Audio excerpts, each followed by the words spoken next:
ભૂપેન્દ્ર પટેલના હસ્તે રાજકોટમાં વિચરતી વિમુક્ત જાતિના 545 લાભાર્થીઓને જમીનના પ્લોટની સનદ અપાઈ।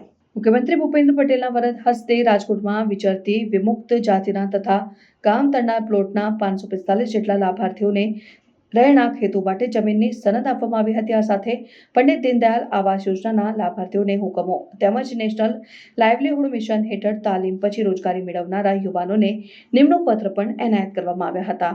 રાજકોટ જિલ્લા વહીવટીતંત્ર દ્વારા હેમુ ગઢવી હોલ ખાતે યોજાયેલા કાર્યક્રમમાં મુખ્યમંત્રી ભૂપેન્દ્ર પટેલે સંબોધનમાં જણાવ્યું હતું કે સરનામા વિનાના માનવીઓને કાયમી સરનામું આપવાનો આ અવસર છે।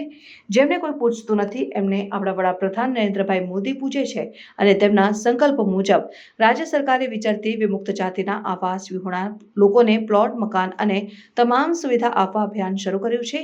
સરકારની બધી યોજનાઓના કેન્દ્રમાં છેવાડાનો માણસ છે।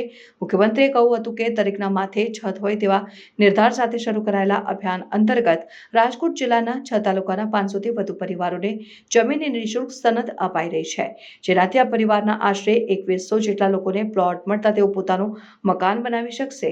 મકાન વિનાનું કોઈ રહેવું ન જોઈએ એવો રાજ્ય સરકારનો નિર્ધાર છે।